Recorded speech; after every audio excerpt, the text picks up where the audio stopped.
Hello, I'm Eddie Maimara and I'm the creative director of Danceville.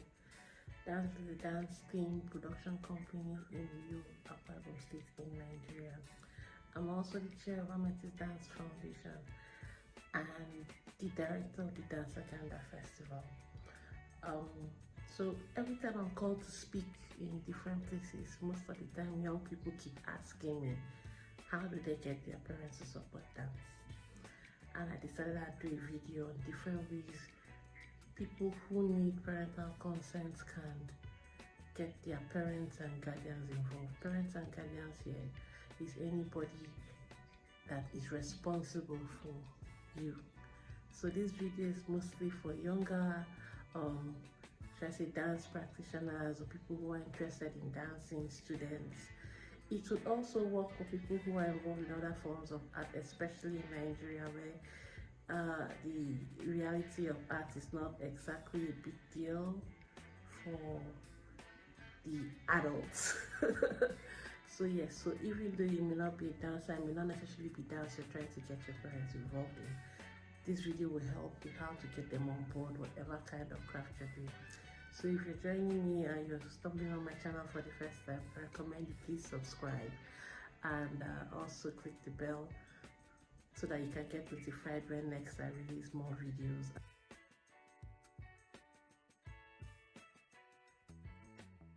First things first, I'd like to say that 99.9% of our parents want what is best for us.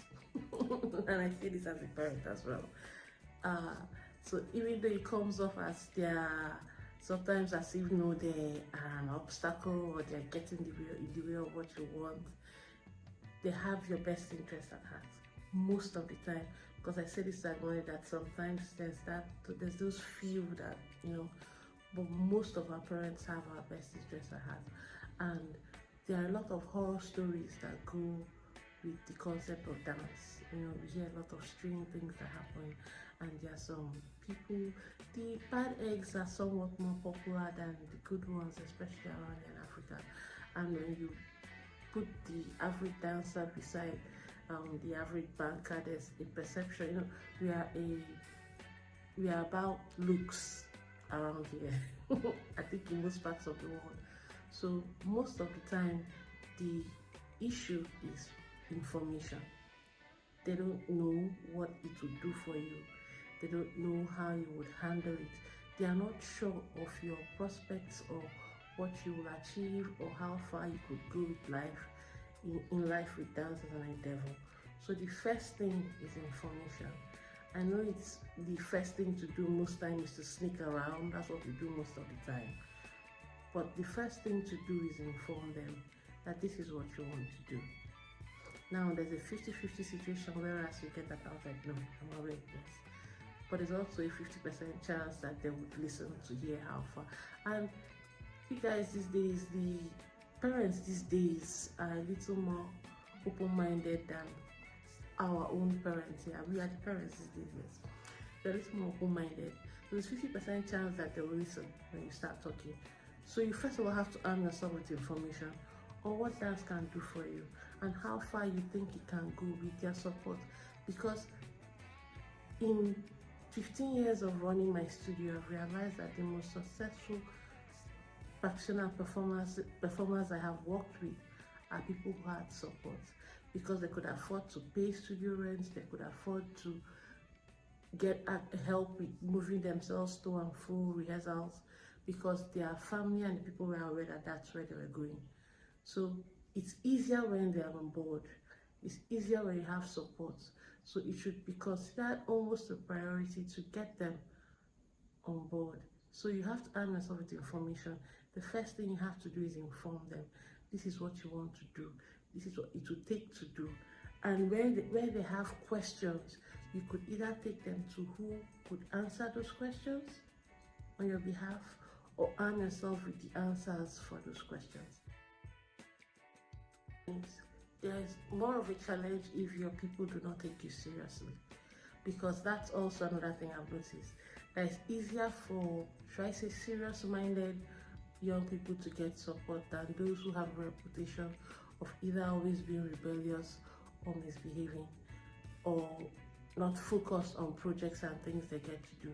Because unlike most foreign countries, or most unlike other countries around here, most people decide to dance after secondary school. So you're looking at like 19, 20, 21, 20, up to 25, yes. So it's funny saying that people within that age range will need parental consent. But that's the reality of things. Parental consent, like I said earlier on, is not just from parents, from guardians and people around you who you need support from. So you first of all have to be able to take yourself seriously to get them to take you seriously. You don't slack around and fool around and then wake up and say you're going for rehearsal, because eventually they will blame the rehearsal for your irresponsibility. So the second thing you have to see to it to do is to take yourself seriously. Handle your responsibilities, which may involve chores or errands, or if your family runs a family business where you're expected to chip in the part that concerns you, make sure you do that as well, so that the dance is not the culprit, it's not what is blamed for why you misbehave. So if you behave yourself properly, it's easier for them to trust your judgment, as opposed to if you have a reputation for always misbehaving and causing trouble. I understand that sometimes we are misunderstood. What is perceived as misbehaving or causing trouble sometimes is a situation that is misunderstood by older people or people around. I get that. But you have to consciously to take yourself seriously. Take situations concerning what you want to do seriously. And in turn, the people around you take it seriously. An example is like going for rehearsal.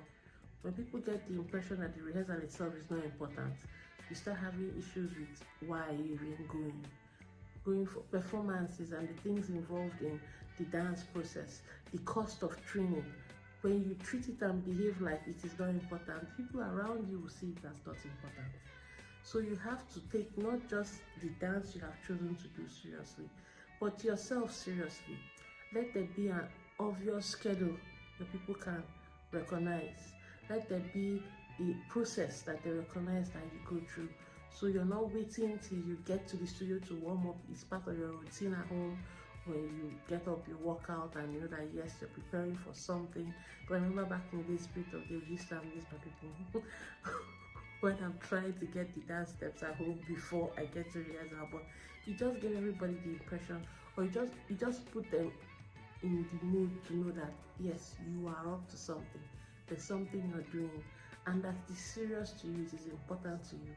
And like I said, if you are taking yourself seriously, especially if you have school, conventional school you're going to, you're taking your school seriously, you're working out your schedule so that things don't clash, and you give off the air of a responsible young person, it's easier to get them on board on what you want to do. Whether it's dance, painting, drawing, skydiving, they get to trust your judgment better if they realize you can take responsibility for your actions.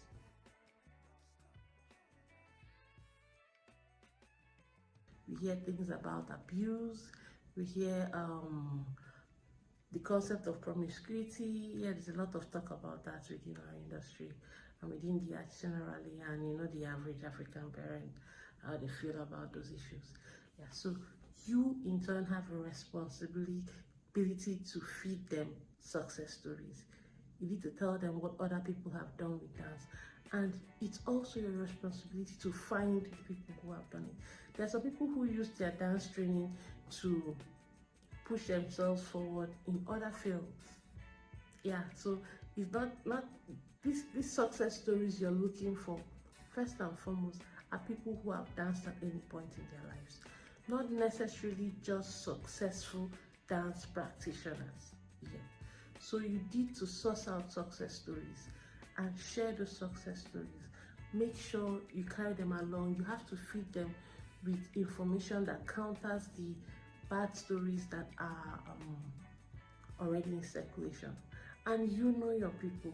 You know what they like or what they would like to be or like you to be involved in. There are several aspects and several ways dance can be used.